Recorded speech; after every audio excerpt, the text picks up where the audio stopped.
Krishna, Krishna Krishna, Hare Hare, Hare Ram, Hare Ram, Ram Ram, Hare Hare.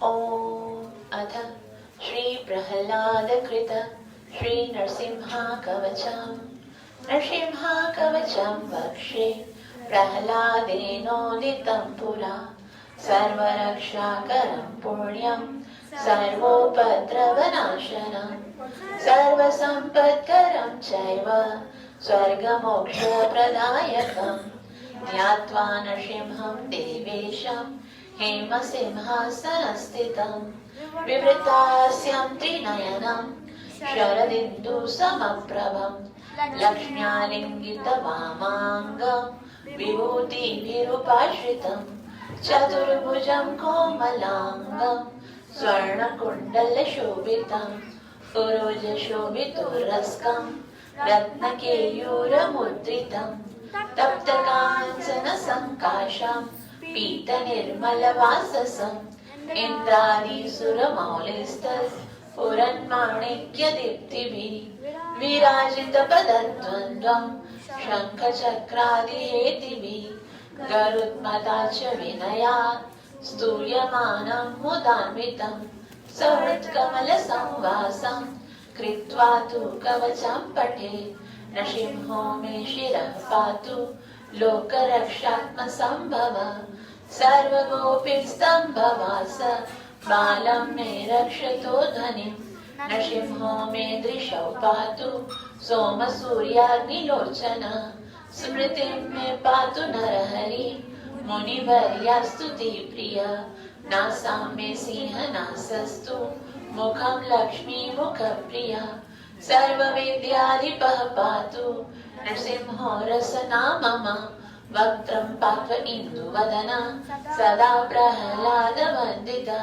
Narsimha patu me kantam Skandau bhuvarnantakrit Divyasta-shobhita-bhujau Narsimha patu me bhujau Karo me deva varado Narsimha patu sarvataha Hridayam yogi sadhyascha Nivasam patu me hari Madhyam patu hiranyaksha Vakshakukshi vidarana Nabim me patu narahari Swanami brahma sanstutaha Brahmanda kotayah katyam Yasyaso patu me katim Guhyam me patu guhyanam Mantranam guhya rupade Uru manobhava patu Januni nara rupade Jange patu dhara bhara Hattayo saundrikesari Surarajya prada patu Padau me nara ishvaraha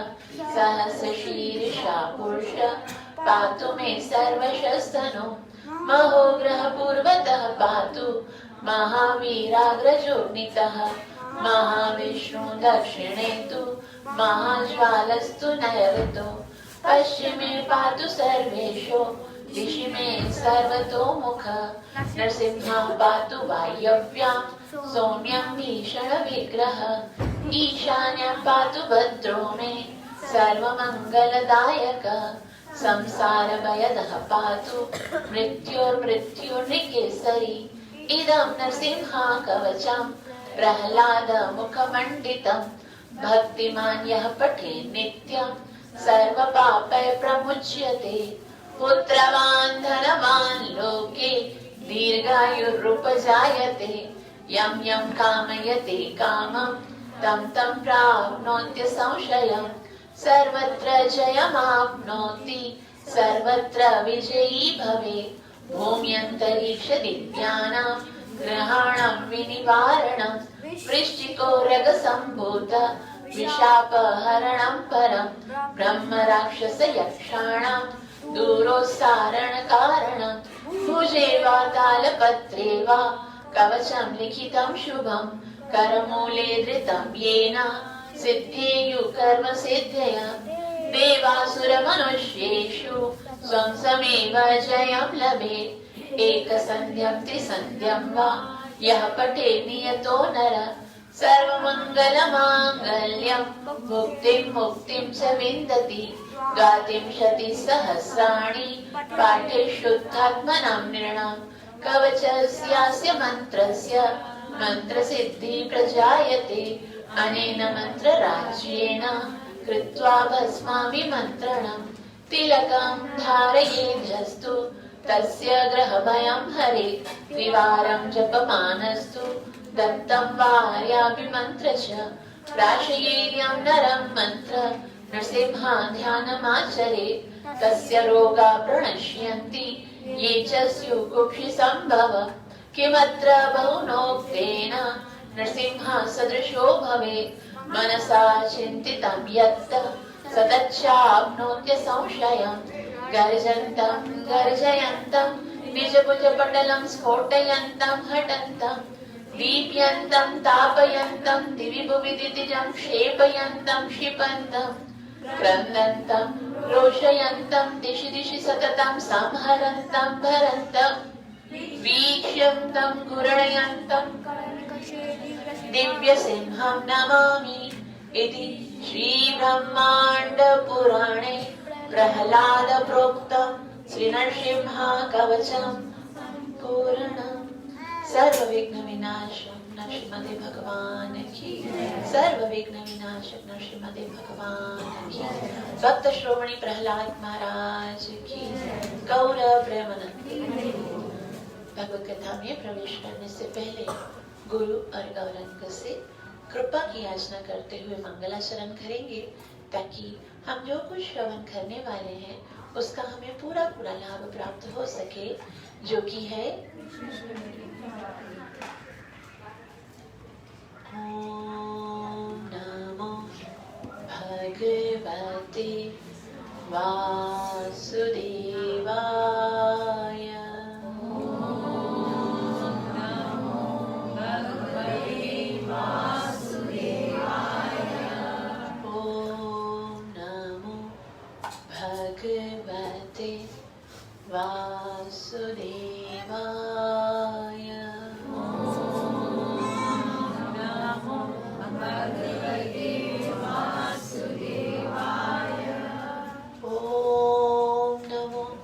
भगवते वासुदेवाय। ओम नमो भगवते वासुदेवाय। कृष्णाय वासुदेवाय देवकी नंदनाय च नंदगोपकुमाराय गोविन्दाय नमो नमः। हे कृष्ण करुणा सिंधु दीनबंधु जगत्पते गोपेश गोपिका कांता राधा कांत नमोस्तुते। तप्त कांचन गौरांगी राधे वृंदावनेश्वरी वृषभानुसुते देवी प्रणमामि हरिप्रिये। जय श्री कृष्ण चैतन्य प्रभु नित्यानंद श्री अद्वैत गदाधर श्रीवासदि गौर भक्त वृंदा।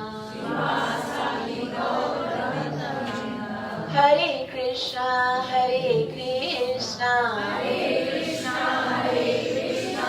कृष्ण कृष्ण हरे हरे हरे राम राम राम हरे हरे। ग्रंथ भागवत महापुराण की, पतित पावन निताई गौरंग महाप्रभु की, नित्य लीला प्रवेश अभय चरणारविंद भक्ति वेदांत स्वामी श्री प्रभुपाद की, गौर प्रेमानंदे। हरे हरे हरे कृष्णा कृष्ण कृष्ण हरे हरे, हरे राम राम राम हरे हरे। लोकाभिरामं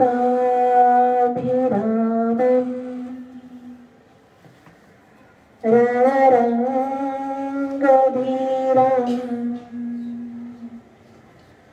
राजीवनेत्रं रघुवंशनाथं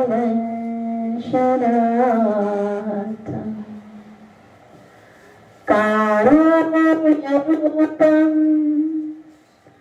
करुणाकरन्तं श्रीरामचन्द्रं शरणं प्रपद्ये। सिया राम नई सब जग जानी, करहूं प्रणाम जोड़ जुग पानी। जनक सुता जग जननी जानकी, अतिशय प्रिया करुणा निधान की। ताकि पद कमल निवाऊं, पासु कृपा निर्मल मति पाऊं। मनोजवं मारुत्य तुल्यवेगं, जितेन्द्रियं बुद्धिमतां वरिष्ठं। लोकात्मजं वानरयूथमुख्यम्।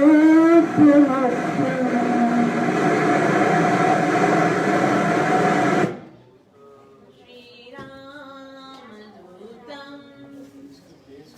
शरणं प्रपद्ये। बुद्धिहीन तनु जानिके, सुमिरो पवन कुमार। बल बुद्धि विद्या देहु मोहे, हरौ कलेश विकार। श्री गुरु चरण सरोज रज, निज मन मुकुर सुधार। वरुणो रघुवर विमल जसु,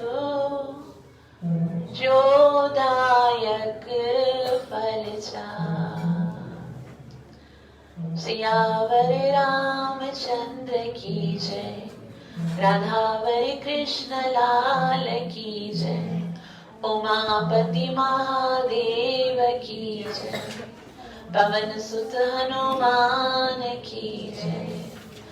बोल श्री कृष्ण भगवान की नित्य लीला प्रवेश अभय चरणारविंद कृष्ण कृपा मुक्ति भक्ति वेदांत स्वामी श्री प्रभुपाद की, सतगुरुदेव महाराज की, निताई गौर प्रेमानंद।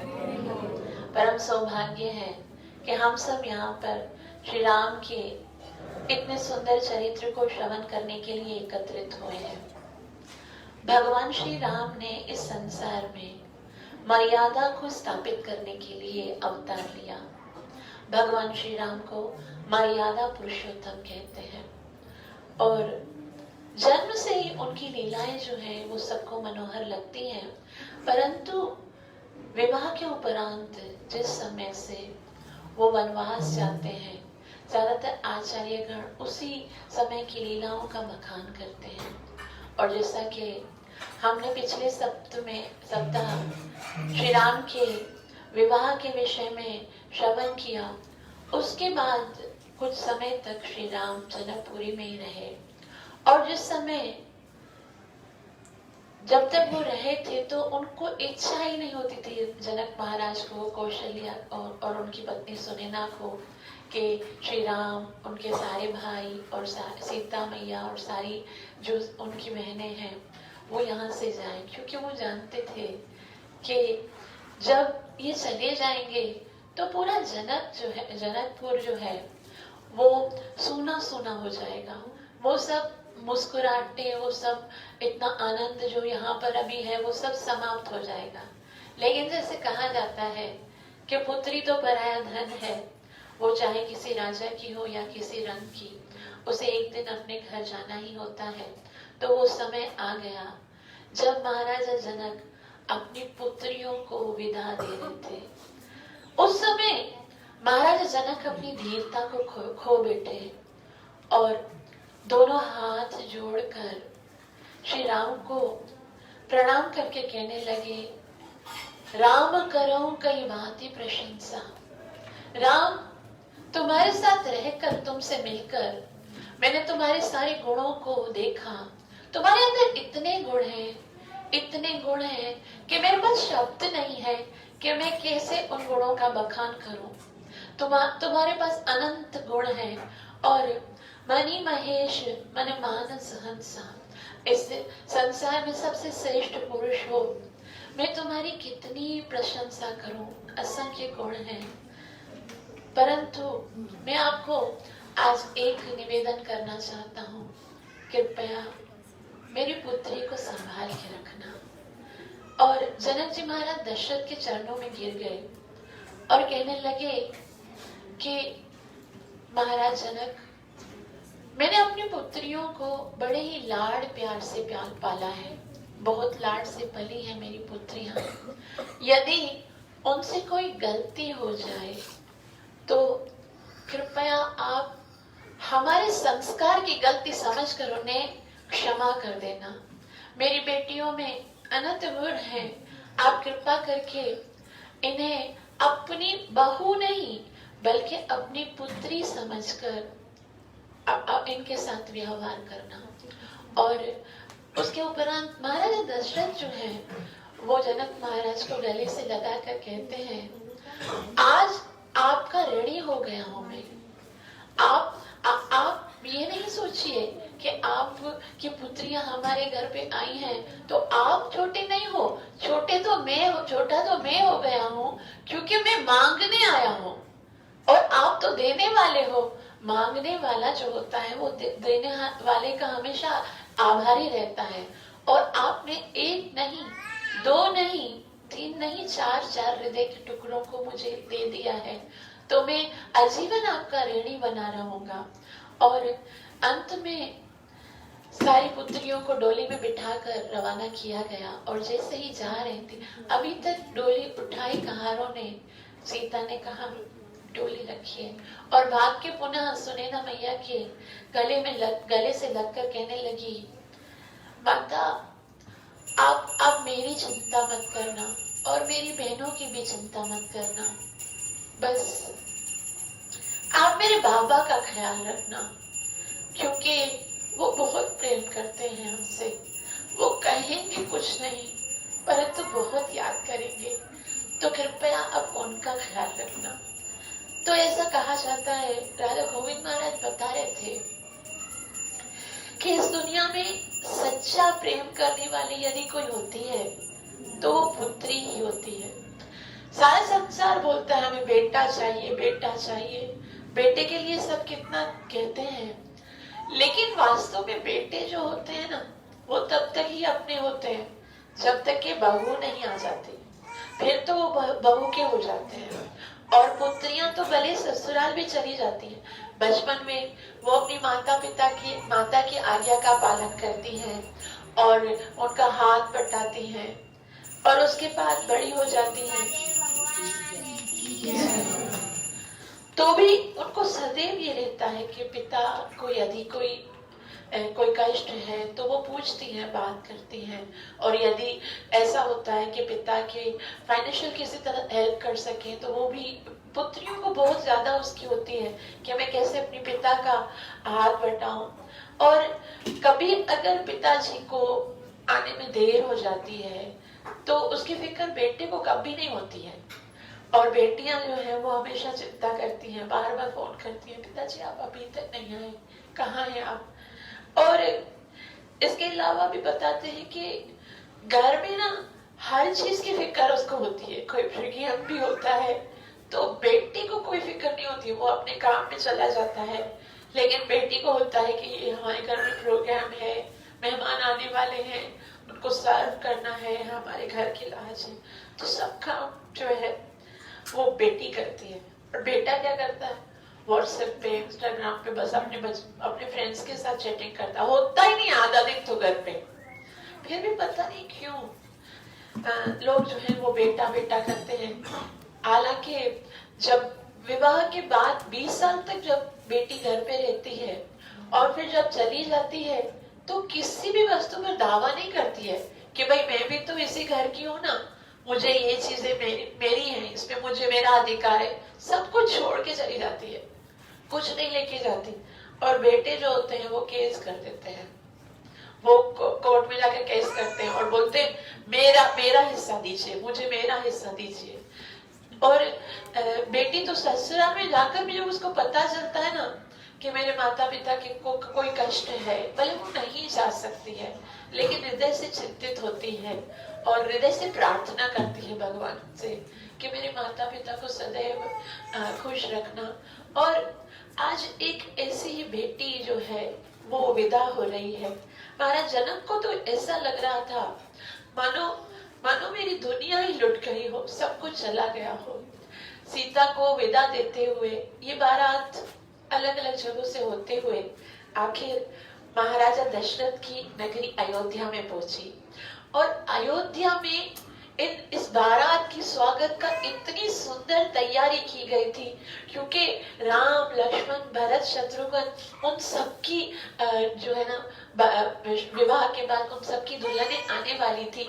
तो इतना आनंदित था, अयोध्या नगरी इतनी सुंदर तरीके से श्रृंगार किया गया था, पूरी अयोध्या में फूल बिछाए गए थे, दीपक जलाए गए थे और तोरण लगाए गए थे। बहुत सब लोग नए नए वस्त्र पहनकर गीत गा रहे थे और बहुत ही सुंदर रीति से उनका स्वागत, ऐसा लग रहा था जैसे रामायणकार कहते हैं कि उस समय अयोध्या नगरी की सुंदरता का वर्णन करना ही संभव नहीं है। इतना इतना आनंदित थे, प्रत्येक नर नारी इतना आनंदित थे। सब जगह पर बधाइयां बांटी जा रही थी, कुछ गाने गा रहे थे, कुछ नृत्य कर रहे थे, हर जगह पे आनंद ही आनंद छाया हुआ था। और जब सारी बहुएं अंदर आती हैं तो राम जी जो है वो सीता मैया को पहले कौशल्या जी के पास नहीं बल्कि कैकेयी के पास लेके जाते हैं, क्योंकि सारी अयोध्या जानती है कि कैकेयी और राम जो है वो इतना प्रेम था कैकेयी का राम के प्रति।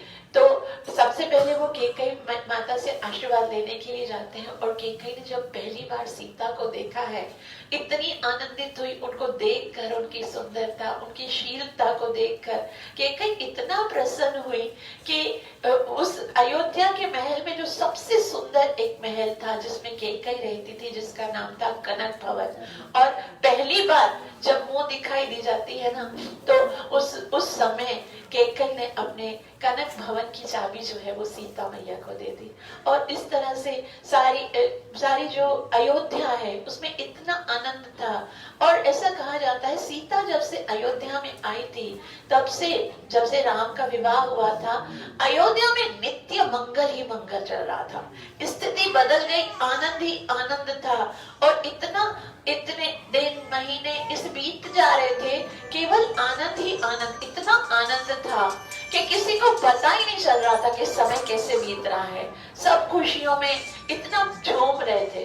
लेकिन ये विधि का विधान है कि इस संसार में ना तो खुशियां कभी सदैव रहती है और ना ही कभी दुख सदैव रहते हैं।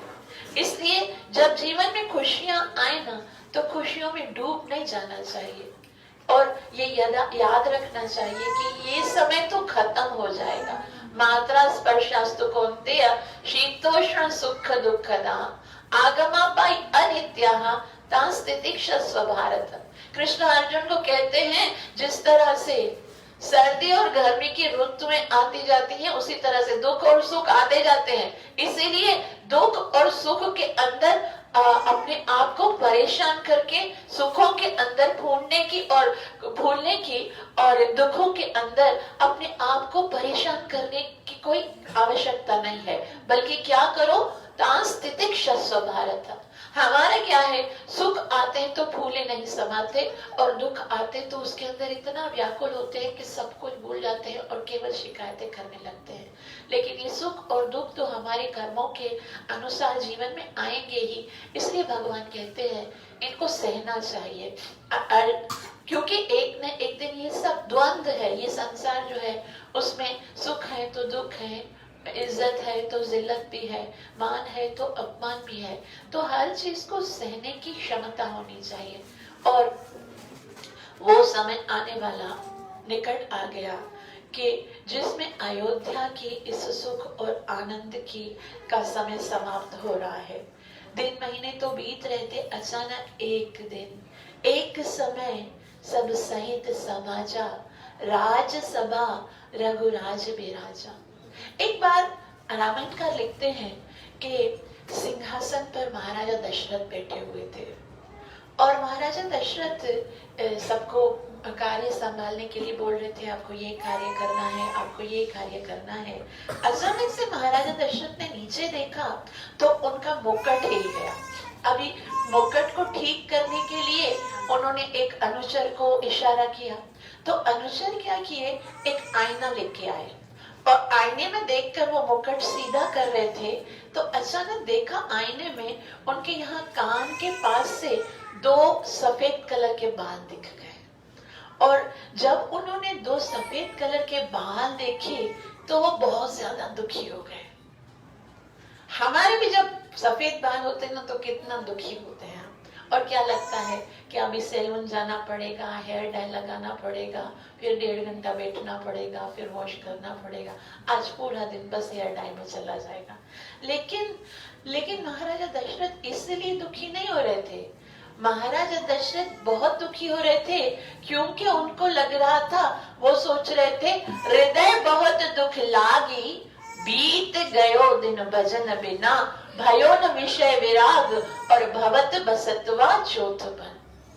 हृदय बहुत दिन कि ये मेरा समय, मतलब मैं बूढ़ा हो रहा हूँ क्या, सफेद कलर के बाल आ गए, मतलब अभी तो मैं बूढ़ा होने वाला हूँ। भयो न विषय विराग, अभी तक मेरी इंद्रियों के विषयों में मेरा इतना आसक्ति है और मेरे जीवन का जो है वो अंतिम समय आ गया है। संसार से वैराग्य नहीं हुआ, भगवान में अनुराग नहीं हुआ और इस तरह से ऐसा लगता है कि मेरा जीवन तो ऐसे ही समाप्त हो जाएगा। इसलिए अभी मुझे अपने जीवन का कल्याण करने के विषय में सोचना चाहिए। अभी मुझे ये राजपाट छोड़ देना चाहिए। अभी ये सारी जिम्मेदारी जो है वो श्री राम को देकर स्वयं भजन करने के लिए चला जाना चाहिए। तो ऐसा बताते हैं कि जिस तरह से पुलिस पकड़ने आती है ना तो पहले नोटिस देती है, और उसी तरह से अगर किसी का घर दुकान खाली कराना होता है तो उसको भी पहले नोटिस दिया जाता है। 1 2 3 नोटिस तो दिए जाते हैं और उसके बाद ही उस पर आक्रमण किया जाता है या कोई कार्रवाई की जाती है। उसी तरह से भगवान भी ऐसा करते हैं। भगवान भी यमदूत को भेजने से पहले नोटिस भेजते हैं और पहली जो सुनवाई है ना वो कान में जाती है। ऐसा कहा जाता है पहले ना जब बाल पकने लगते हैं ना तो नीचे से कान के साइड से बाल सफेद होने लगते हैं, मतलब वो बोलता है बस हो गया, बहुत हो गया, अब कब तक करते रहोगे ये इंद्रिय विषयों की गुलामी, कब तक करते रहोगे, कब तक तुम अपने जीवन के लक्ष्य की ओर नहीं बढ़ोगे। लेकिन हम तो कितने चालाक हैं, पहले तो जैसे ही व्हाइट होंगे उसको फोन से काला करके दिखा देंगे, यमदूत को धोखा देने की कोशिश करेंगे, देखो भाई काले हैं अभी तक, व्हाइट थोड़े हुए हैं। उसके बाद दूसरा संकेत, दूसरा नोटिस आता है, आंखें जो है ना नजर कमजोर हो जाती है। है ना, नजर कमजोर हो जाती है और हम फौरन से जाते हैं कांटेक्ट लेंसेस के लिए कि और भी ज्यादा अच्छे लगेंगे ना, रंगीन पहनेंगे या उसमें कलर होगा, या फिर ऑप्टिकल, आज तो उसमें भी फैशन चल रहा है, तो उसको भी बता देंगे भाई ये तो मैंने एज अ फैशन किया है, मैं बूढ़ा थोड़ी हुआ हूँ। फिर दांत गिरने लगेंगे, दांत गिरेंगे और डायरेक्ट से जाएंगे डेंटिस्ट के बाद, भाई आप मुझे है ना अच्छे से रूट कैनाल करके वापस नया नया दांत लगा दो, किसी को पता ही नहीं चले कि मेरे यमदूत को धोखा देने की कितनी भी कोशिश करें, लेकिन आखिर और भी बल्कि समझ जाना चाहिए कि ये जो समय हमें मिला है वो बहुत, मनुष्य जीवन इतना मुश्किल से मिला है। हरे कृष्णा कृष्णा कृष्णा हरे हरे, हरे राम राम राम हरे। तो उसमें जिम्मेदारियां हैं, जितना भी शास्त्रों में बताया गया है कि ये सारा जो आप जो आज तक ड्यूटीज करते हो, शुरू में क्या होता है 25 साल तक तो हम अभी तक पढ़ते हैं, लिखते हैं, स्टडी करते हैं, 25 से 50 साल तक ही भोग का होता है। देखो 3 अवस्थाएं होती है ना, 3 वर्ण होते हैं, कौन से? ब्रह्मचर्य, 3 आश्रम होते हैं, ब्रह्मचर्य, गृहस्थ, वानप्रस्थ और संन्यास। इन 4 आश्रम होते हैं। उन 4 आश्रम में देखिए गृहस्थ आश्रम हटा के बाकी 3 कौन से होते हैं? ब्रह्मचर्य, वानप्रस्थ, संन्यास। ये तीनों आश्रम जो है वो तपस्या के होते हैं। इनमें भोग की कोई गुंजाइश ही नहीं होती है, ना तो ब्रह्मचर्य अवस्था में, ना ही वानप्रस्थ में, ना संन्यास में। ये इसका मतलब है अभी सिर्फ इसमें अगर देखा जाए तो 25% सिर्फ हमको गृहस्थ जीवन गुजारने के लिए अवसर मिलता है, 25%। और वो इसीलिए कि अगर विषय के प्रति कोई आसक्ति है, वो भी जरूरी नहीं है। हम क्या, ऐसा शास्त्र में ऐसा नियम है कि ब्रह्मचर्य के साथ डायरेक्ट वानप्रस्थ और संन्यास ले सकते हैं, गृहस्थ आश्रम कोई जरूरी नहीं है। लेकिन अगर ले भी लिया है, अगर अपनी इंद्रिय की इच्छा पूरी करने के लिए या फिर संसार अपने कुल को बढ़ाने के लिए अगर गृहस्थ आश्रम में प्रवेश कर भी लिया, तो ये ऐसे नहीं कि उसमें घुस जाना है, बल्कि कैसे उसको टच करके निकलना है बस। गृहस्थ ब्रह्मचर्य के बाद गृहस्थ आश्रम में आइए और गृहस्थ आश्रम को टच करके अपना जो कर्तव्य है 25 से लेकर 50 ईयर तक पूरे कर्तव्य पूरे करके आगे फौरन से निकलो। जैसे ही 51 का स्टार्ट हो जाए ना ईयर 51, मतलब अब क्या करो, 1 की ओर प्रवेश करो। अब इस घर में मत देखिए। और अगर हम लोग नहीं करेंगे ना, स्वयं से नहीं करेंगे, तो पता है क्या होगा, फिर भगवान स्वयं खींच के निकाल देंगे। अगर हम खुद नहीं निकलेंगे ना इस घर गृहस्थी के चक्कर से। इसलिए प्रहलाद महाराज से पूछा जब हिरण्यकशिपु ने कि बेटा तुम्हें सबसे अच्छी बात क्या लगती है, तब वे कहते हैं तत्साधु मन्ये असुरवर्य देहिनां सदा समुद्विग्न दीया असत्कृहात्। कि मुझे तो ये लगता है सबसे अच्छी बात कि जीव क्यों सदा इस संसार में ही बस असत वस्तुओं को प्राप्त करने के लिए परेशान रहता है। असत है, इसमें कुछ सत्य नहीं है, कुछ आनंद नहीं है, कुछ खुशी नहीं है। और भी जितना जितना हम इस आश्रम को बढ़ा देना, उतना उतना क्लेश है, उतना उतना दुख है, उतना उतना संकट है। इसलिए क्या करना चाहिए, वनम गतो वा हरिमाश्रयेत। इसलिए बुद्धिमान व्यक्ति वो है जो जल्दी से जल्द अपनी जिम्मेवारियों को पूरा करके वनम गतो वा हरिमाश्रयेत, वन के अंदर चला जाए और हरि का आश्रय ले ले। क्योंकि भगवान के अतिरिक्त और कोई संभालने वाला नहीं है। हमको ये नहीं सोचना चाहिए भाई हम चले जाएंगे तो बच्चे, यहाँ पर तो बच्चे हैं, बहू हैं, वो संभालेंगे। वो कितना संभालती है, धीरे धीरे पता है सबसे ज्यादा तो प्रार्थना वही निकलती है, माई कदे मर्दी निकले तैया घर में ऐसा सुख जो सा खड़ो तने तय घर में उठाओ तने तय परेशान। मतलब जब तक हम साथ में होते ना, बस हर वक्त मन में इस स्थिति से पहले ही घर को छोड़ के। और ऐसा कहता आजकल ये इतने सारे वृद्धाश्रम निकले हुए हैं, इतने सारे, वो इसीलिए तो है, इसीलिए कि हम खुद से नहीं निकलते तो बच्चे बेचारे भी परेशान है, क्या करें, खुद ही वृद्धाश्रम में छोड़ के आ जाते हैं कि पहाड़ तो निकलने को होता है। देखे कहीं ना कहीं गलती तो हमारी भी है कि आज भगवान नहीं छुड़ाता है तो उससे पहले ही बच्चे छुड़ा देते हैं, क्योंकि काल का कोई भरोसा नहीं है। समय जो बीत जाता है ना वो वापस नहीं आता है। करोड़ रुपए का सोना देकर भी हम बीते हुए समय को वापस नहीं ला सकते। लेकिन महाराजा दशरथ तो बहुत बुद्धिमान थे, उन्होंने कहा अब मुझे भजन करना है, बस मेरे बच्चों की शादी हो गई, मेरी बहुत इच्छा थी कि इनका विवाह हो जाए, और अब विवाह हो गया, सब अपने अपने घर में सेटल्ड है, तो मैं और मेरी पत्नियां जाएंगे अभी भजन करने के लिए। हे जानन पांजोलन जो कब जाने, हाँ नौ जो घर जाने सजो, इतना बड़ा महल है, पूरी अयोध्या नगरी है और कोई आ सकती नहीं, और हमारा एक 2 रूम का कमरा होता है उसके लिए परेशान। ये मैं चली गई तो मेरी बहू जो है ना वो मेरे घर का सत्यानाश करेगी। तुम तो अगर नहीं निकलोगी तो भी तो कल मर के निकलना है ना, तो उस बेचारी को अभी से खुश कर दो कि बस धोखे कर, जो करना है करो। तो ऐसा बताया कि दशरथ महाराज ने बोला कि बस अभी मुझे जाना है, तो डायरेक्ट से गुरु वशिष्ठ तो सामने ही बैठे हुए थे। वशिष्ठ मुनि को बोला कि अब बहुत हो गया गुरु महाराज, मैंने बहुत अपनी जिम्मेदारियां पूरी कर ली, बहुत समय राज्य कर दिया, अब मैं वन में भजन करने के लिए जा रहा हूँ।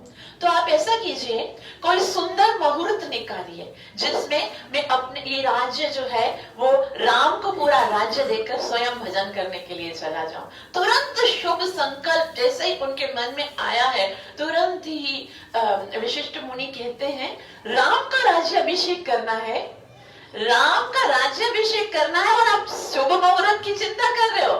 अरे वही तो शुभ मुहूर्त होगा जिस समय राम का राज्याभिषेक होगा, आप अभी कर दीजिए। तो अभी कर दो, संध्या का समय हो गया है, अभी कैसे, मतलब शुभ मुहूर्त सुबह मॉर्निंग में। बोला नहीं, इसकी प्रतीक्षा करने की नहीं है, क्योंकि शुभ विचार जैसे ही मन में आए ना वैसे कर देना चाहिए।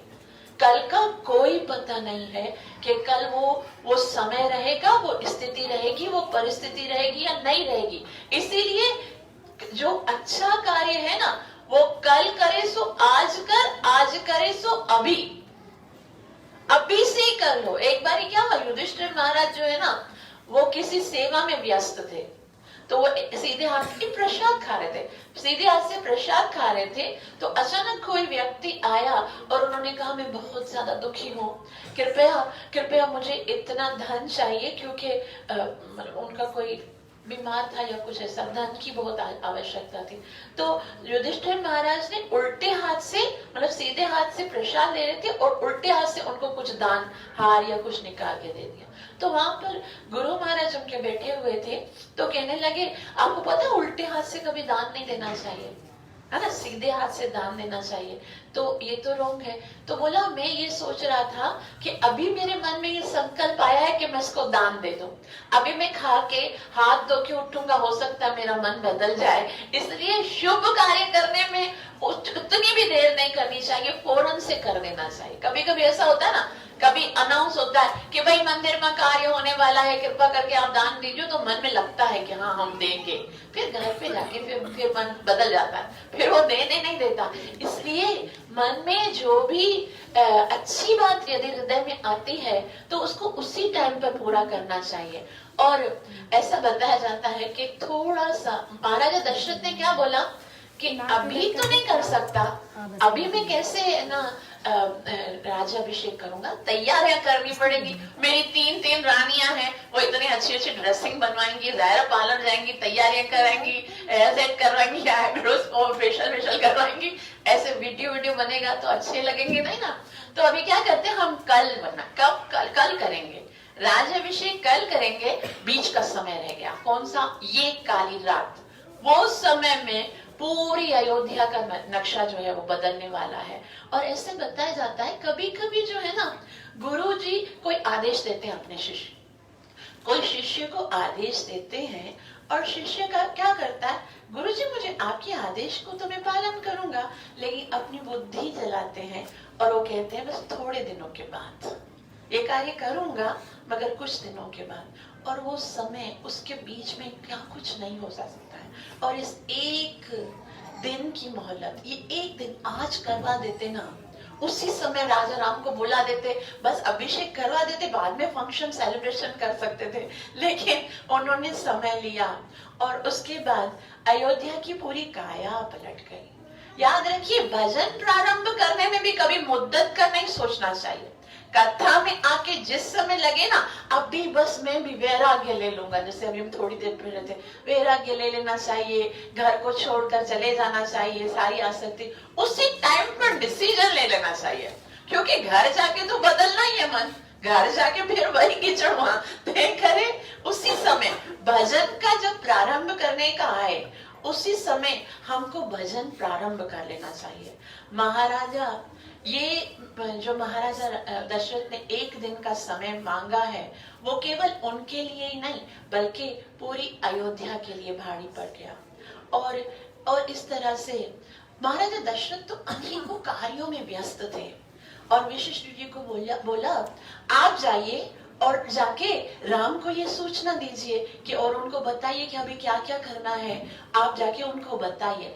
तो जैसे ही वशिष्ठ मुनि जो है वो राम जी के पास जाते हैं, राम जी बहुत प्रसन्न होते हैं, उनको देखकर उनके चरणों में दंडवत करते हैं और कहते हैं कि स्वामी का सेवक के घर पे आना मंगल मूल अमंगल विनाशा, ये तो जीवन में मंगल प्रदान करने वाला है। आपके दर्शन मुझे हुए हैं, मेरे पास आप आए हो, लेकिन फिर भी आपको यदि कोई सेवा थी तो आप मुझे बुलवा लेते किसी के साथ, मैं आ जाता आपकी सेवा करने के लिए। लेकिन वशिष्ठ मुनि ने कहा नहीं, इतना समय नहीं था, मैं आपको बहुत विशेष सूचना देने के लिए आया हूँ। तभी वशिष्ठ मुनि को श्री राम ने कहा कि विशेष सूचना, गुरु महाराज क्या सूचना है? तब बोला, कल का दिन बहुत विशेष है, कल के दिन तुम्हारा राज्याभिषेक होने वाला है और उसके लिए तुम्हें कल पूरा दिन उपवास रखना है, जब तक के राज्याभिषेक नहीं हो जाता है, उपवास रखना। तभी वशिष्ठ मुनि ने जब ये समाचार श्री राम को सुनाया, तो श्री राम जो है वो इतना प्रसन्न नहीं हुए। वशिष्ठ मुनि ने कहा, महाराजा दशरथ ने ये निर्णय लिया है कि अब वो सारा राज्य कार्य जो है वो आपको सौंप कर स्वयं भजन करना चाहते हैं, इसलिए आप क्योंकि बड़े पुत्र हो और रघुकुल की ये रीति है कि बड़ा पुत्र ही है जो कि राज्य को संभालता है पिता के बाद, तो आपको ये कार्य करना है। लेकिन राम को अच्छा नहीं लगा। राम ने एक सिद्धांत पे उस समय बताया और बहुत ही सुंदर श्री राम के विचार इतने सुंदर है। प्रत्येक पग पे हम देखते हैं श्री राम कहते हैं कि सूर्यवंश में कोई कलंक नहीं, कभी कोई गलती नहीं हो सकती है उनसे, कोई निर्णय उनका ऐसा नहीं हो सकता है जो गलत हो, लेकिन ये निर्णय मुझे सही नहीं लगता। तभी लक्ष्मण सीता आपस में, क्यों, क्या है ऐसा?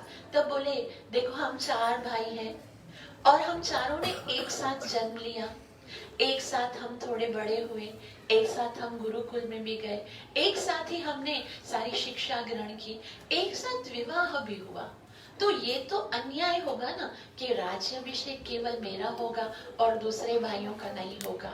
इसलिए उनको जिस समय ये खबर मिली है ना श्री राम को कि आप राजा बनने वाले हो, उस समय वो जो है ना स्वाभाविक ही थे, मतलब कोई उनके चेहरे पर कोई एक्स्ट्रा ऑर्डिनरी जैसे खुशी होती है ना, ऐसे नहीं आई। और अभी थोड़ी देर के बाद वही राम जो राज्याभिषेक करने वाले, उनको ही वनवास में भेज दिया जाएगा, लेकिन उनके फेस पे कोई भी ऐसा संकेत नहीं आएगा कि वो दुखी है। वास्तव में श्री राम से हमें जीना सीखना है। हम थोड़ी थोड़ी बातों पे, छोटी छोटी बातों पे कितना परेशान हो जाते हैं, और अगर देखा जाए तो ये कितनी बड़ी बात है, कितनी बड़ी बात है कि उसको राजा बनाया जा रहा है और फिर कुछ भी नहीं दिया जाएगा, सब कुछ उनसे लेकर उनको घर से बाहर निकाल दिया जाएगा, लेकिन एक बार भी वो पूछेंगे तक नहीं कि मेरा अपराध क्या है। तो ये मर्यादा है कि माता पिता की आज्ञा को किस तरह से पालन करके दिखाया उन्होंने, और अगर आज किसी के साथ ऐसा किया जाए तो उसी समय, बल्कि ऐसा कहा जाता है बड़े बड़े जो कंट्रीज है वहां पर क्या होता है, अगर माता पिता डांटते हैं ना पुत्रों को तो उसी समय कोर्ट केस हो जाता है, पुलिस वाले उसको पकड़ के डांटना क्या, माँ चम्मा टक्कर लगा देना उसको, फिर तो समझो उसको हथकड़ी लगा कि उसको सजा ही हो जाएगी। लेकिन यहाँ पर देखो ये शिष्टाचार है। तो ऐसा बताया, यहाँ पर बता रहे हैं कि प्रजा पूरी जो है वो प्रतीक्षा कर रही थी कि कब सुबह हो और हम तैयार होके राजा राम के अभिषेक में जाएं। उधर देवता जो है उनमें सब खलबली मच गई, सारे देवता जो है वो परेशान, अरे राजा राम को राजा बनाएंगे, हमारी तो सारी प्लानिंग चौपट। राम को इधर धरती पे इसलिए थोड़ी भेजा है कि वहां पर बैठ के राज्य करेंगे। अगर राजा बन गए तो ये मर्यादा पुरुषोत्तम है, फिर तो अपना राज्य ही संभालेंगे। अगर राजा इसको बना दिया गया फिर ये रावण को कौन मारेगा, ये इतने सारे जो असुर हैं उनको कौन मारेगा। अब सारे देवता जो परेशान हो गए, अब क्या करें। और इनके पास बिल्कुल समय एकदम थोड़ा सा था, इतने एक रात में जो करना था कर सकते थे, करना है उनको, क्योंकि वो नहीं चाहते कि राजा राम बने, वो चाहते नहीं है, क्योंकि उनकी तो प्लानिंग ये थी कि जो रावण ने इतना ज्यादा आक्रमण किया हुआ है, इतना आतंक मचाया हुआ है, उसको मारेंगे ना। अभी उधर नहीं गए तो फिर क्या होगा। तभी सारे जो देवी देवता हैं वो सोचने लगे हम करें क्या, ये डिसीजन हो गया। अभी पहले सूर्य देव को बोल दिया, देखो अभी आप है ना विश्राम कीजिए, ये रात बहुत लंबी चाहिए, चंद्रमा को उगने दो। और सूर्य को बोला अभी है ना आपको उदय होने में कोई जल्दी नहीं करनी है, हमको एक प्रयास करेंगे हम कि ये किसी तरह से ये राज्य अभिषेक रुक जाए बस।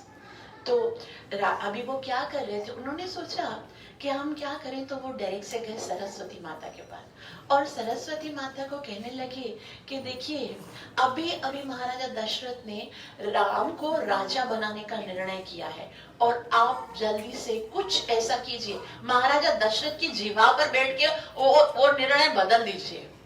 तभी सरस्वती माता ने कहा महाराजा दशरथ ने सरयू नदी का पानी पिया है और मेरे अंदर इतनी शक्ति नहीं है कि मैं महाराजा दशरथ के निर्णय को बदल सकूं।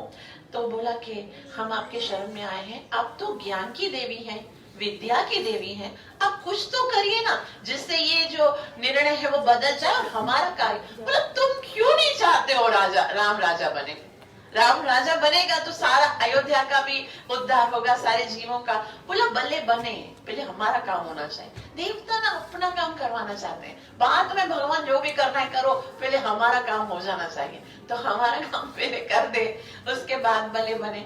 तो फिर बोला ठीक है, आप सब आए हो मेरे पास निवेदन लेकर, तो कुछ ना कुछ करने का प्रयास करती हूँ। मैं देखती हूँ कि मैं किस पर आक्रमण कर सकती हूँ। अयोध्या नगर में, पूरी अयोध्या नगरी में जाके देखती है सरस्वती माता, और अयोध्या नगरी, वहां का कोई भी प्राणी ऐसा नहीं मिला, मतलब कोई अज्ञानी था ही नहीं।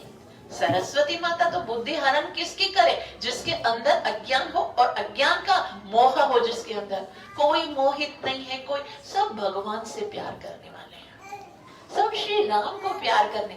याद रखिए, अगर आपके हृदय में भगवान का प्रेम है ना, तो कोई भी शक्ति आप पर कोई आक्रमण नहीं कर सकती, चाहे वो बड़े से बड़ा देवता क्यों ना हो, चाहे वो बड़े से बड़ा राक्षस क्यों ना हो। हृदय के अंदर यदि भगवत प्रेम है ना, तो फिर संसार की सारी शक्तियां जो है ना उसके नीचे तुच्छ हो जाती हैं।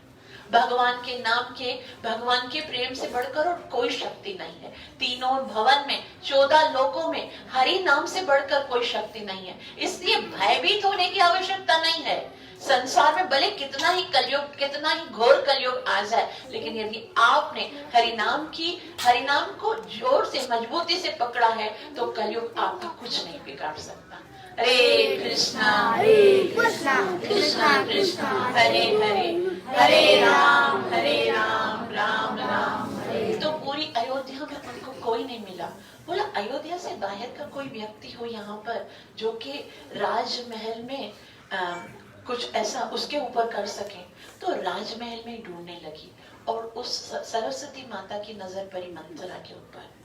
मंथरा मंद नाम, मंथरा मंदमती। बोला ये अयोध्या की नहीं हो सकती, इसके अंदर में घुस के कुछ न कुछ उल्टा करवाऊंगी। और वो कौन थी? चेरी केकई, केकई किंकरी। वो केकई की किंकरी थी, चेरी थी, और वो केकई राज से आई थी और अजस पिटारी थी, और उसको ही एक अजस की पिटारी बनाया, मतलब अजस की पिटारी।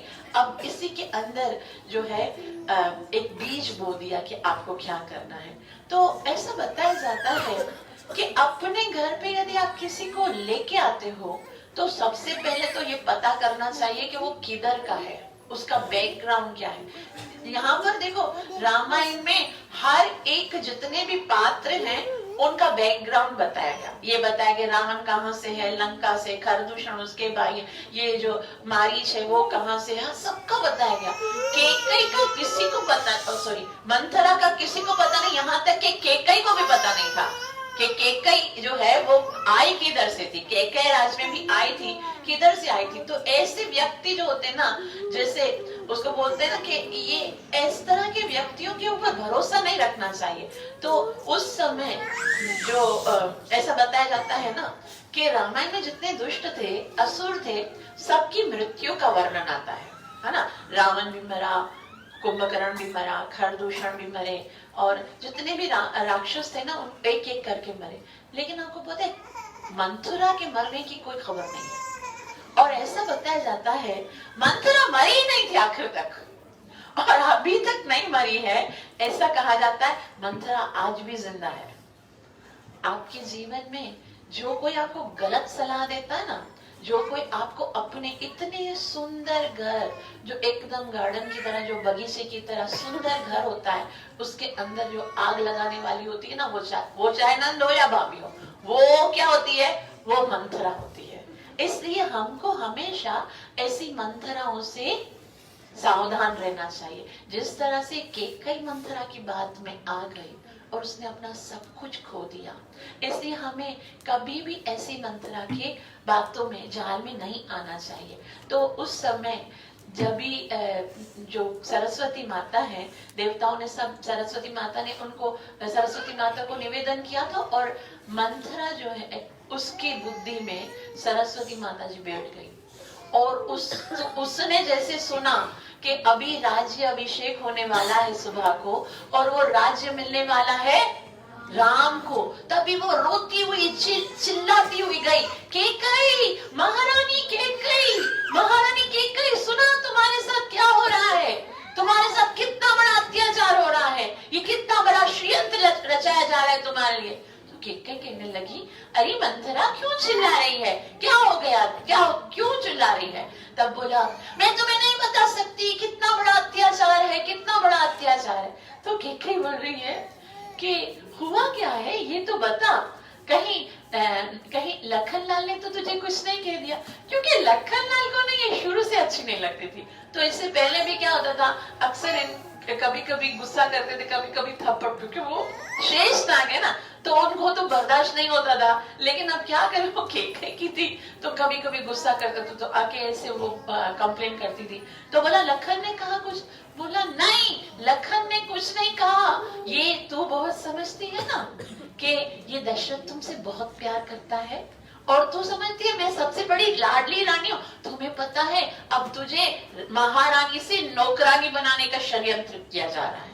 बोला मंथरा, इस तरह से जहर मत घोलो हमारे दरमियान में, अगर तुमने एक भी बात ऐसे कही तो मैं तुम्हारी जीभ काट लूंगी।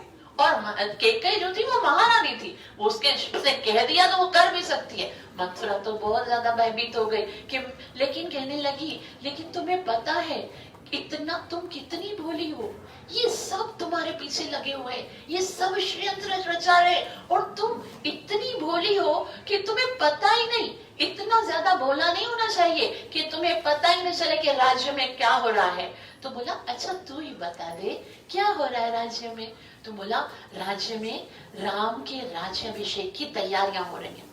बोला राम के राज्याभिषेक की तैयारी हो रही है? ओ मंथरा, तुमने तो मेरा दिल की बात कह दी, मैं तो कब से ये इस घड़ी का इंतजार कर रही थी, इससे सुंदर समाचार तो और कुछ हो ही नहीं सकता।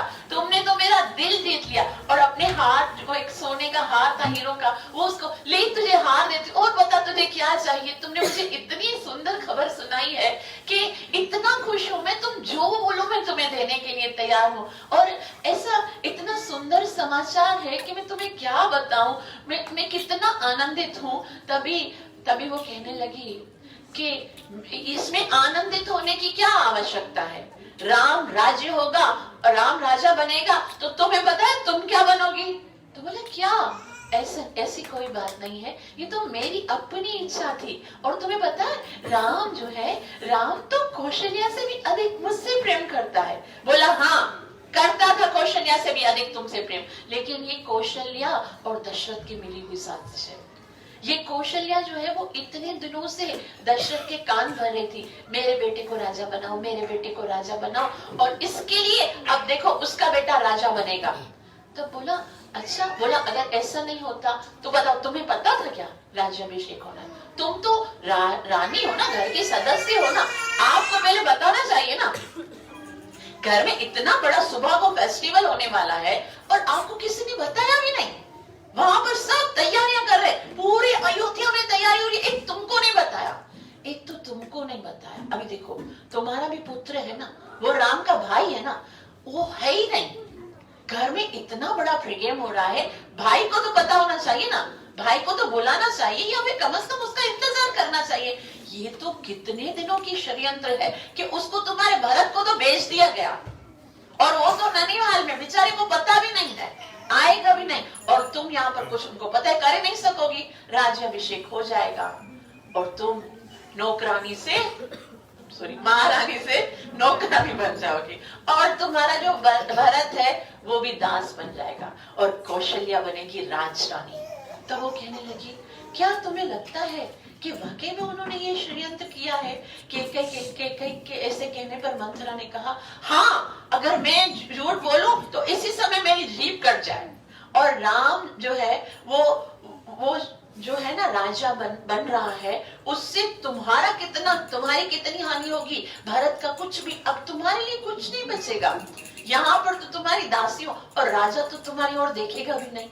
तभी अब इतनी बड़ी रानी थी, उसको जब लगा कि मेरी तो इम्पोर्टेंस खत्म हो जाएगी, तभी उसको बहुत ज्यादा दुख होने लगा और वो बहुत ज्यादा सोचने लगी कि क्या वाकई में ऐसा हो सकता है। तब मंथरा को बोला कि तुमको किससे पता चला कि ऐसा हो रहा है? बोला पूरे अयोध्या में खबर हो गई है, सब लोग तैयारियां कर रही हैं, और लेकिन ये तो प्लान था। तो बोला नहीं, तुम्हें क्या फर्क पड़ता है, राजा राम बने या भरत बने, तुम क्यों तंग हो रही हो, तुम क्यों परेशान कर रही हो? ऐसा कुछ नहीं होगा, तुम्हें कोई मिसअंडरस्टैंडिंग हुई है, तुम्हें कुछ गलती हुई है। वो समझाने का प्रयास कर रही थी, खुद को भी और उसको भी। लेकिन मंथरा बोल रही है हाँ रानी, हाँ, राम राजा बने या भरत राजा बने, मैं तो दासी थी, हूँ और दासी रहूंगी, मैं तो कोई महारानी बनने वाली नहीं हूँ, मुझे कोई फर्क नहीं पड़ता। लेकिन मैंने पाला है तुमको, बचपन से लेकर फूल की तरह संभाला है, और आज तुम्हारे साथ ऐसा, अगर कोई जो पत्थर है उसके ऊपर फूल रख के उसको जो कुचलेगा पैर से, और जिस माली ने उसको बनाया होगा तो उसको तो दुख होगा ना। हृदय फट रहा है मेरा, सांप लौट रहे हैं मेरे हृदय पर, मैं ये कभी बर्दाश्त नहीं कर सकती कि मेरे होते हुए तुम्हारे साथ इतना बड़ा अत्याचार हो। तो इस तरह से बहुत कुछ उसने बताया। लेकिन बोला अब तो राजा ने ये निर्णय कर लिया है, अब मैं क्या कर सकती हूँ?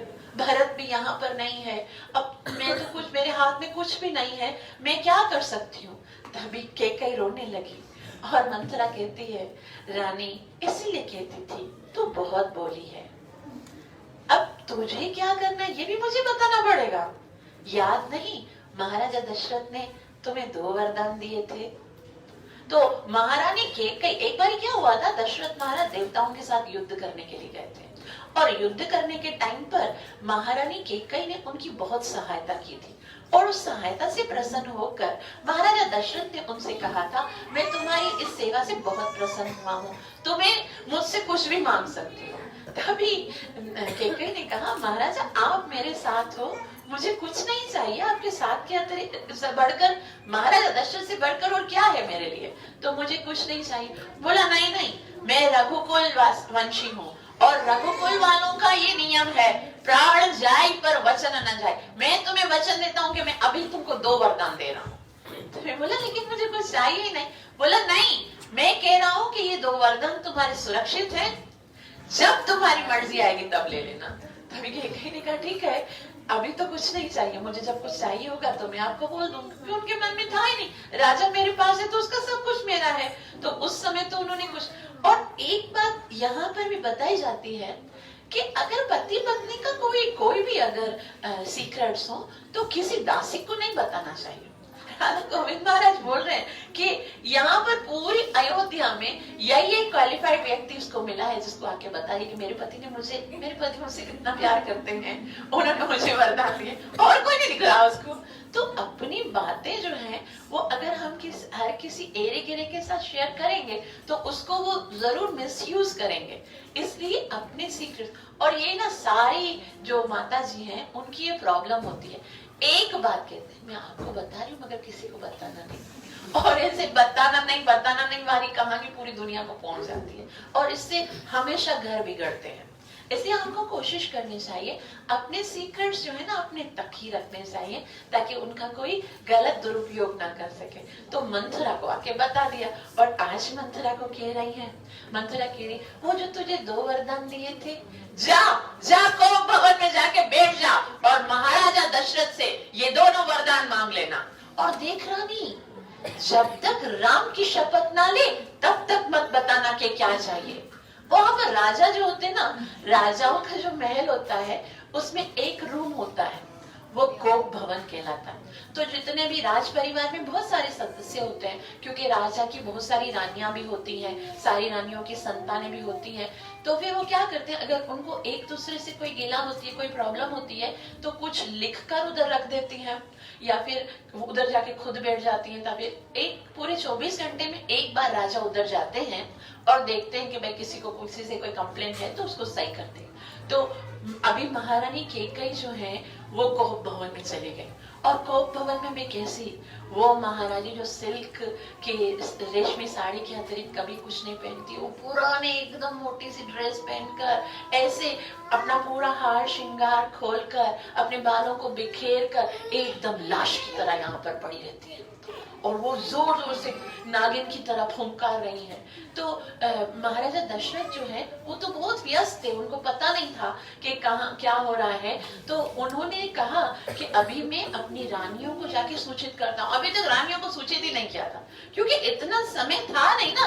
इवनिंग में अभी डिसाइड हुआ है कि कल है ना राज्याभिषेक होगा, और बीच में इतना क्योंकि इतनी सारी तैयारियां करनी थी, बहुत सारे लोगों को बोलना था, इन्विटेशन देना था, प्रसादम, डेकोरेशन और राज्याभिषेक की इतनी सारी व्यवस्था। तो महाराजा दशरथ को लगा कि रानियों को तो मैं जाके बोल देता हूँ, थोड़ी देर में जब जाऊंगा वैसे भी बेडरूम में तो जाके बोल दूंगा।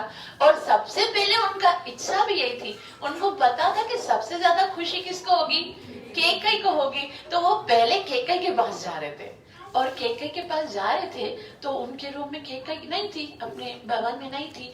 तो दासियों से पूछा कि केकई महारानी कहाँ है, तो बोला वो तो कोप भवन में है। कोप भवन का नाम सुन के धरती बिल्कुल फटने लगी। बोला ये टाइम कहाँ है अभी कोप भवन में जाके उसकी मांगे सुनने का। लेकिन क्योंकि अभी प्रेम भी था, उनके प्रति आसक्ति बहुत थी, इसलिए वो जाते हैं कोप भवन में। महारानी केकई का हाथ देखकर राजा दशरथ का तो हार्ट फेल होने लगा। बोला क्या हो गया केकई, ए सुंदरी, हे गंजगामिनी, तुम इतनी सुंदर हो, तुम इतनी प्रिय हो, तुम तो इतनी ज्ञानी हो, हुआ क्या है, तुम इतना ज्यादा दुखी क्यों हो, ऐसा क्या हो गया है, क्या किसी ने तुम्हें कुछ कहा है क्या? मतलब मुझे लगता नहीं है कि हमारे भवन में तुम्हारे साथ कभी कुछ गलत हो सकता है। तुम कुछ भी है, तुम बताओ, मैं तुम्हें क्या चाहिए, मैं तुम्हें क्या दूं, क्या चाहिए तुमको? तभी केकई बोलती है, हर वक्त बोलते रहते हो क्या चाहिए, मांगो मांगो, पहले जो बोला था वो दिया, पहले अभी दूसरी चीजें मैं मांगना शुरू कर दूं। पहले तुमने प्रॉमिस किया था ना, वचन दिया था ना 2 वरदान दूंगी, वो तो अभी तक दिए नहीं, और तुम बोल रहे हो 2 चाहिए, क्या चाहिए। तो बोला कौन, अच्छा तुम बिना केकई, देखो मैं कितना भुलक्कड़ हूँ, राजकार्य में ये सारी बातें भूल जाता हूँ। अच्छा बताओ, तुमने 2 वरदान तुमको बोले थे ना, 2 नहीं 200 वरदान देता हूँ। लेकिन पहले मेरी बात तो सुनो, मैं तुम्हें इतनी सुंदर शुभ समाचार देने के लिए आया हूँ। चलो चलो, ये वस्त्र उतारो, मुझे तो तुम्हें देखकर बहुत दुख हो रहा है। तुम पहले, अभी मैं नहीं सुनूंगा, पहले तो जैसे मेरी केकई सज संवर के मेरे पास आती है, ऐसे सज संवर के आओ, फिर मैं तुम्हें बताऊंगा। तो वो जल्दी से बोला, नहीं नहीं, तुम मुझे पहले वरदान दो। बोला नहीं, बोला पहले राम की शपथ खाओ। बोला अच्छा, मैं राम की शपथ खाता हूँ, मेरे प्राण भी मांगोगी तो मैं दे दूंगा, तुम जाओ, लेकिन पहले तैयार हो क्या। फिर वो तैयार होके आती है और फिर महाराजा दशरथ पूछते हैं, अच्छा हाँ, अब लग रही हो ना, देखो महाराजा राम की माता जी। तो बोला अभी पहले, क्योंकि उसको पहले पता नहीं था कि वो आ रहे डायरेक्ट। बोला तुम कब से बोलती थी ना कि राम को राजा बना दे, राम का राज्याभिषेक हो, मैंने वही निर्णय किया है। और आज तुम इतना कोप भवन में बैठी हो, तुम्हें पता है राम के राज्याभिषेक की तैयारियां कर रहे हैं। तभी केकई बोल रही, यही तो सबसे बड़ा मसला है, यही तो प्रॉब्लम है कि राम का राज्य। बोला लेकिन मैं तो समझता था सबसे ज्यादा खुशी तुमको होगी। बोला खुशी किस बात की, ताकि मैं तुम ये सब, तुम सबका ये षड्यंत्र है, तुमने मुझे नौकरानी बनाने के लिए ये षड्यंत्र किया है कौशल्या की बातों में आकर। बोला मैं तुम्हें वचन देता हूँ, मैं कसम खाता हूँ, कौशल्या से तो अभी तो बात ही नहीं हुई इस बारे में, कौशल्या ने मुझे कुछ नहीं बोला है, और ये तो मेरा अपना निर्णय, और तुमने मुझे कितनी दफा बोला है, इसलिए हम लोग जो है ना वो राम को राज्य देने के लिए जा रहे हैं। तभी केकई ने कहा कि नहीं, पहले तुम्हें मुझे 2 वरदान देने पड़ेंगे। तभी महाराजा दशरथ बोलते, मांगो, जो मांगना चाहो मांगो। तो बोला तुमने मुझे 2 वरदान देने के लिए बोला था, पहले ये वाला मांगो या ये वाला मांगो। तो बोला जो सा भी मांग लो भले, मैं जो भी मांगूंगी तो मैं दे दूंगा। तो बोला ये मेरा जो वरदान है ना, वो कहता है अयोध्या का राज्य भरत को मिले, राम को नहीं। महाराजा दशरथ इतना खुश हुए, बोला मैं तो समझता था कि भरत राज्य लेगा ही नहीं, और राम को तो वैसे राज्य की लालच ही नहीं है। अगर भरत राज्य लेकर खुश हो रहा है तो राम को पता चलेगा तो राम खुद ही उसको राजा बना देगा। तुम बिल्कुल चिंता मत करो, अयोध्या का राज्य जो है वो राम को ही मिलेगा, राजा भरत को ही मिलेगा, भरत ही राजा बनेगा। खुश, अभी तो ठीक है ना, अच्छा बता, जल्दी जल्दी दूसरा भी मांग लो, और क्या चाहिए। तो बोला दूसरा, मेरा जो दूसरा वरदान है, और जैसे ही दूसरा वरदान बताया है, उस समय वो जो दूसरा वरदान मांग रही है, वे कहती हैं तापत वेश विशेष अरुणासी 14 बरस राम वनवास।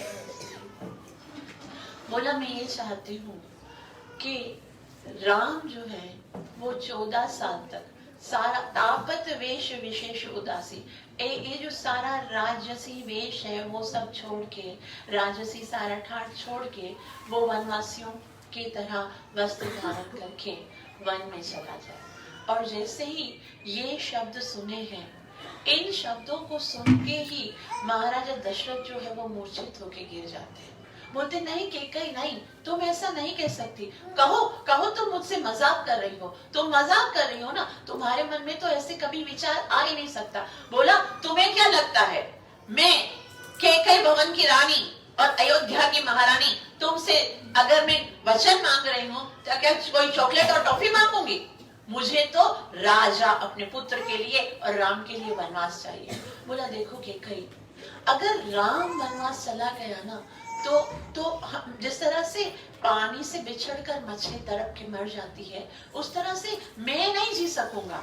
तो बहुत गिड़गिड़ाता है उसके सामने, और उसके बाद क्या होता है वो हम अगले हफ्ते पढ़ेंगे। बहुत ही लंबा टॉपिक है।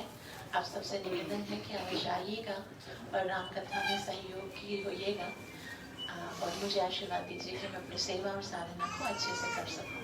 हरे कृष्णा कृष्णा कृष्णा हरे Ram Ram Ram Hare Hare Krishna Krishna Krishna Hare Hare Hare Ram Ram Ram Hare Hare Krishna Krishna Krishna Hare Hare Hare Ram, Ram Ram, पतित पावन निताई गौरंग महाप्रभु की सर्व विघ्न विनाशक नृसिंह भगवान की भक्त वत्सल नृसिंह भगवान की भक्त श्रोवणी प्रहलाद महाराज की नित्य लीला प्रवेश भय शरणार्विंद कृष्ण कृपामूर्ति भक्ति वेदांत स्वामी श्री प्रभुपाद की गुरुदेव महाराज की गौरा प्रेमानंद 5 मिनट कीर्तन करेंगे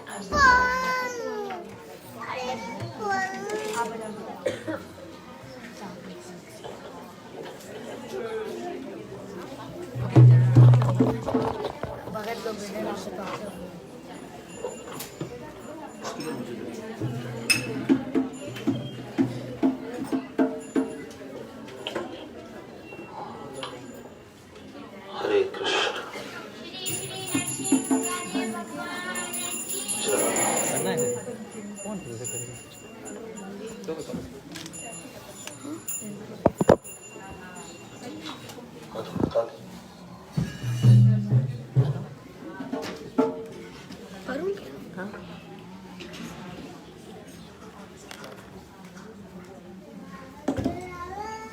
गुरुदेव श्री भक्तलाल महाराज की श्री प्रभुपाद महाराज की नरसिंह भक्तलाल महाराज की जय गौर प्रभु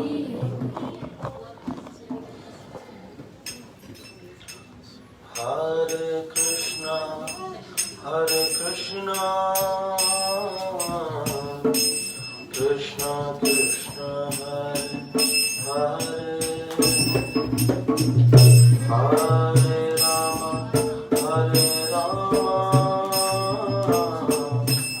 राम राम हरे हरे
Rama